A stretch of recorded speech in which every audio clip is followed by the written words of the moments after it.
रावण, ये नाम सुनते ही हम में से ज़्यादातर लोगों के आंखों के सामने एक क्रूर, एक अहंकारी राजा, एक असुर और एक खलनायक ही आता है जिसने माता सीता का हरण किया था, जिसने भगवान राम से युद्ध किया था, जिसने अपने ही भाई को अपमानित करके लंका से बाहर फेंक दिया था। लेकिन क्या रामायण में बताई कि ये सभी घटनाएं रावण के पूरे व्यक्तित्व को दर्शाती हैं? इसका जवाब है नहीं। हम रावण के बारे में जो भी देखते या सुनते आए हैं वो रावण के जीवन का एकमात्र छोटा सा हिस्सा है। रावण की एक ऐसी बहुत सी कहानियां हैं जिनका जिक्र रामायण में कहीं है ही नहीं। तो आइए रावण की उन्हीं अनसुनी कहानियों के बारे में जानते हैं। और तो और इस वीडियो के अंत में जानते हैं रामायण के जैन वर्जन में लिखी एक ऐसी बात जिसको सुनकर आपके होश उड़ जाएंगे।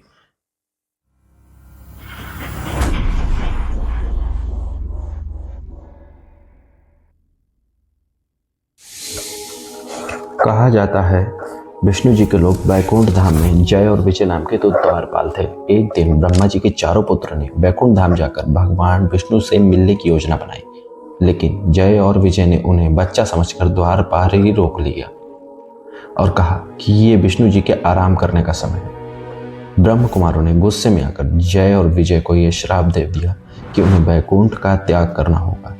जब जय और विजय ने ब्रह्म कुमारों से प्रार्थना करी कि वे उन्हें इस श्राप से मुक्त कर दें, तब उन्होंने जय और विजय को दो विकल्प दिए। या तो भगवान विष्णु के भक्त बनकर 7 जन्म तक व्रत परिव्रत जिए, या 3 जन्म तक विष्णु जी के दुश्मन बनकर पृथ्वी पर जन्म लें। जय और विजय ने दूसरा विकल्प चुना और इसी के चलते रावण और कुंभकर्ण ने धरती पर भगवान विष्णु के अवतार श्री राम के दुश्मन के रूप में जन्म लिया। रावण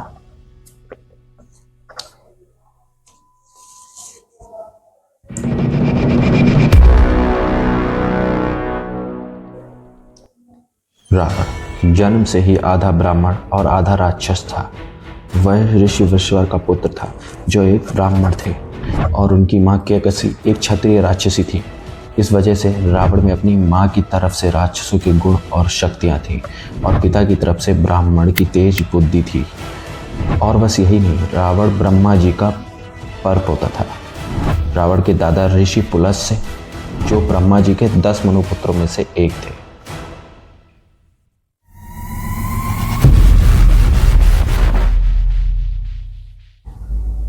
रावण का नाम जन्म से ही रावण नहीं बल्कि दशानन था। लेकिन क्या आप जानते हैं रावण को रावण नाम दिया किसने और क्यों? रावण को उसका नाम देने वाले और कोई नहीं, स्वयं शिव जी थे। रावण शिव जी का परम भक्त था। एक दिन शिव भक्ति में लीन रावण शिव जी को लंका ले जाने के लिए कैलाश पर्वत आए, लेकिन नंदी जी ने रावण को अंदर जाने से मना कर दिया। रावण फिर भी अंदर जाने का प्रयत्न करने लगा, जिससे नाराज होकर नंदी ने रावण को श्राप दिया कि एक वानर द्वारा लंका का विनाश किया जाएगा। जिसके बाद रावण कैलाश पर्वत को उठाकर लंका ले जाने की कोशिश करने लगा। रावण के ऐसा करने से शिव जी अत्यंत क्रोधित हो गए और उन्होंने अपने पैर से कैलाश पर्वत को दबाया, जिससे रावण की एक उंगली कैलाश के नीचे आकर दब गई।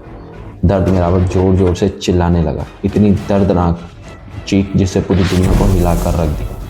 शिव जी का क्रोध शांत करने और उन्हें प्रसन्न करने के लिए रावण ने अपने हाथों की नसें निकाल ली और तांडव करने लगा, और यहीं से शिव तांडव स्तोत्र की रचना हुई थी।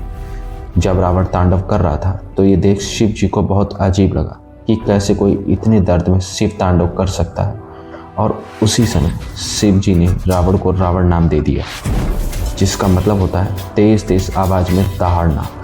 शिव तांडव से प्रसन्न होकर शिव जी ने रावण को दर्द से मुक्त कर दिया और उसे एक ताकतवर तलवार भेंट करी।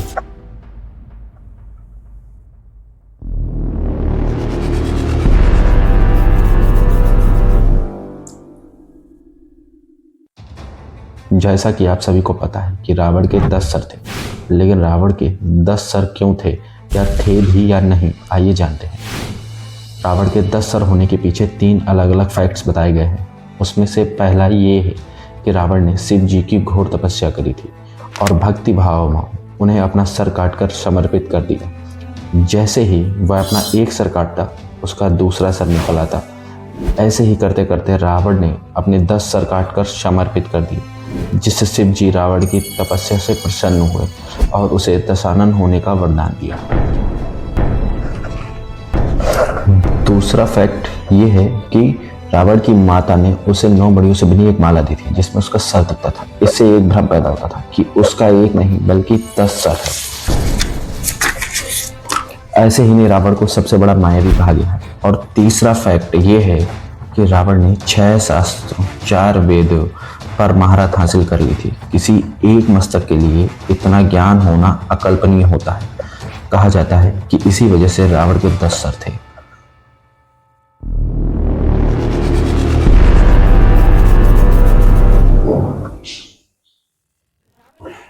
रावण ने ब्रह्मा जी से अमर होने का वरदान मांगा, जिसे ब्रह्मा जी ने देने से मना कर दिया।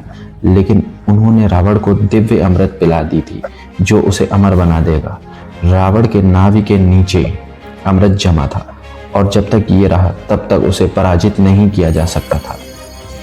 रावण ने ब्रह्मा जी से एक और वरदान प्राप्त किया, और वो था कि कोई भी देवता, दानव या किन्नर उसे मार ना सके। अपने अहंकार में उसने मनुष्य का जिक्र भी नहीं किया, और इसी वजह से रावण विष्णु जी के मनुष्य अवतार श्री राम द्वारा मारा गया।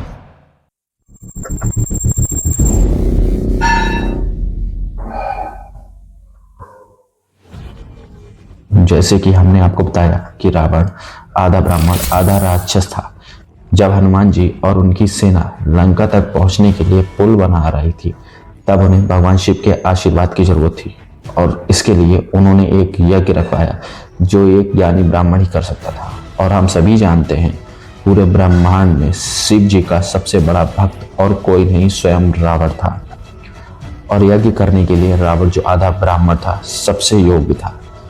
यज्ञ करने के लिए भगवान राम ने रावण को निमंत्रित किया, और ये सुनकर आपको हैरानी होगी कि रावण ने उनका निमंत्रण ठुकराया नहीं और राम जी के लिए यज्ञ स्वयं किया।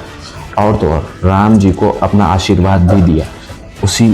उसी के बाद राम सेतु ब्रिज का निर्माण होता है, जिसके बानर से सेना लंका तक पहुंची।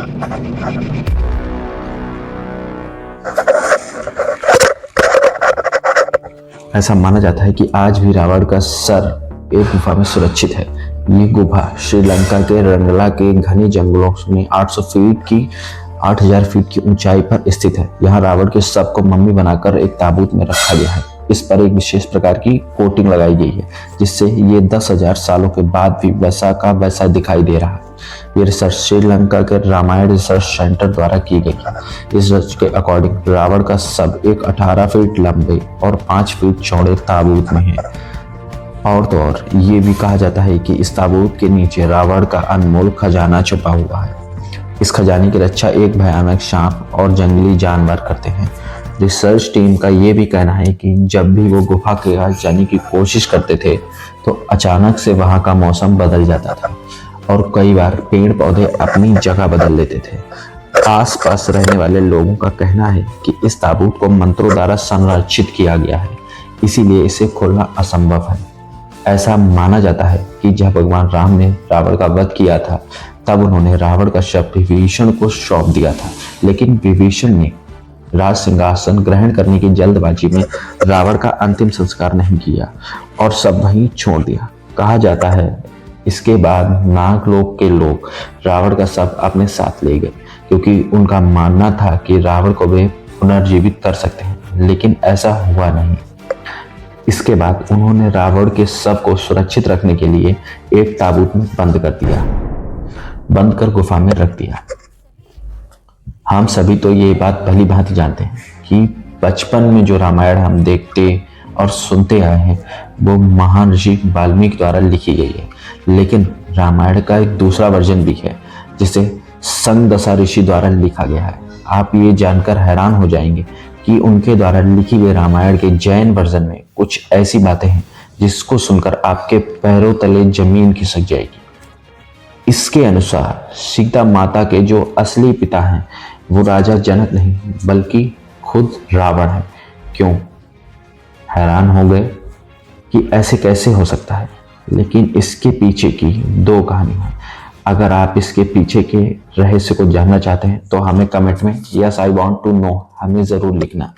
मैं आपके लिए इसके ऊपर अलग से डिटेल वीडियो लेकर ज़रूर आऊँगा।